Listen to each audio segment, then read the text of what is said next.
Hello TetraBit Nation and welcome back to another Mario Maker video. Today I will be going over the top 5 things that absolutely suck in Mario Maker. If you have any ideas for a future list, let me know down in the comment section below, and with that said, let's begin. So Super Mario Maker has been out for a few months, and as you might know, I love this game. For those of you out there who have also experienced the game, you know there are a ton of amazing, intricate, well-made levels that have been uploaded for the rest of the world to enjoy. However, you may have also experienced the really not so good levels that people have crafted. It is obvious that this entire game is centralized around people being able to make whatever their heart desires, and I get it. And that's what makes this game amazing and essentially limitless. But there are still many things people make in this game which I'm not a fan of, to say the least. And in this video I will be discussing my personal top 5 list of the worst types of levels that I've encountered online since the game's release, along with fellow YouTuber Tallest Flash. And without further ado guys, let's get right to it.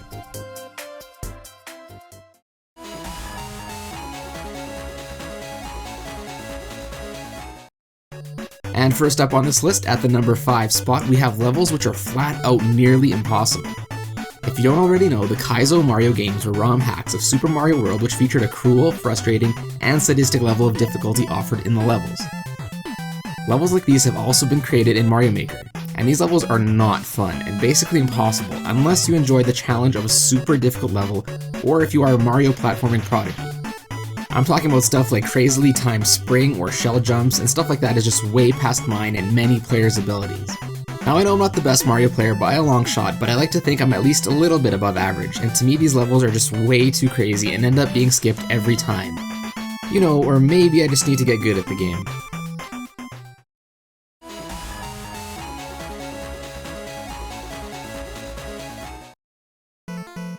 Hey everybody, I'm Tallest Flash, and yes, I too have some gripes with levels in this game.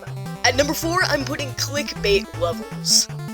If you're ever scrolling through the highest rated levels, you'll most likely come across a lot of these. These levels have nice looking pixel art in the thumbnail, and usually a lot of Japanese characters and emojis, and all that nice looking stuff. Since I know a little bit of Japanese myself, I can translate these titles. Random clickbait thumbnail that has nothing to do with the actual level itself, please star. Once you play the level, you will see that it is nothing more than an autoplay level or a puzzle level. It doesn't really matter if you have nice pixel art in the thumbnail if it's related to the level, but unrelated levels with random pixel art of Splatoon characters and Pokemon sprites should not be at the top of the board simply because they have a nice looking thumbnail.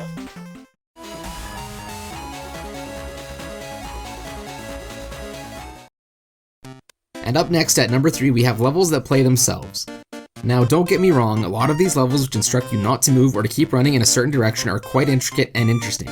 And they are an absolute blast to watch for the first, 5 levels. Then after that their novelty just kind of wears off, or it did for me anyway. Yet even to date, the sheer amount of them that still make up the top starred and featured levels is starting to become a little too much.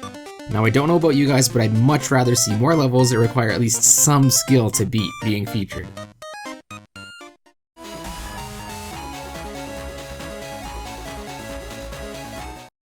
Surprise, surprise! At number 2 goes pretty much every level on Expert and Super Expert difficulty. From levels that are filled to the brim with random enemies and Bowsers to levels that kill you on the startup, Super Expert mode is definitely not what Nintendo intended it to be. I'm fairly sure that levels are put on Super Expert difficulty from their clear rate alone, which is in itself a recipe for disaster. Because of this, many levels with hundreds of enemies filling the screen, or levels that require you to get to the end flag on a backwards conveyor belt in 3 seconds, tend to make it into the Expert difficulty list. Expert difficulty is supposed to be for levels that challenge the ordinary player with good level design and pixel-perfect jumps. Not mashing every single button at once would damage invincibility while trying to avoid getting hit by a giant Bowser Jr. or something thrown by 50 Lakitus.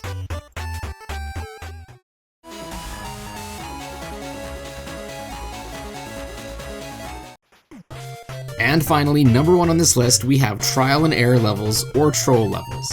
Now guys, these levels are by far my least favorite thing in this game, or almost any game for that matter. This includes but is not limited to levels that have doors or pipes that lead you to instant death, hidden blocks that block a jump, getting trapped in a room by hidden blocks, traps or enemies that kill you 1 second after the level starts, and many, many more. Now these levels create a pseudo difficulty wherein beating the level doesn't really require the player to have a ton of skill, but rather have crazy trust issues, luck, patience, and to play the level on a trial and error basis to see what you can and can't do. Now if you like these levels, fine, power to you, but if you have to come across these levels on a 100 Mario challenge with a finite number of lives, I just don't think it's fair to be subjected to trial and error levels when every life matters. And that's all for this list, guys, and I hope you enjoyed it. If you did, please leave me a like and comment down below. It seriously helps me a lot. And I have a feeling that many of you might disagree with this list, so please let me know down in the comment section below which things you hate in the game that didn't make it to this list. And a special thank you to the Tallest Flash for helping me out in this video. If you're interested in any of the cool things he does, please click on the annotation right here to go to his channel. And if you want to stay in the loop with more things coming to this channel, please check out all of my other social media pages linked in the description of this video. And as always, guys, thank you so much for watching and for all your support, and I will see you in a bit.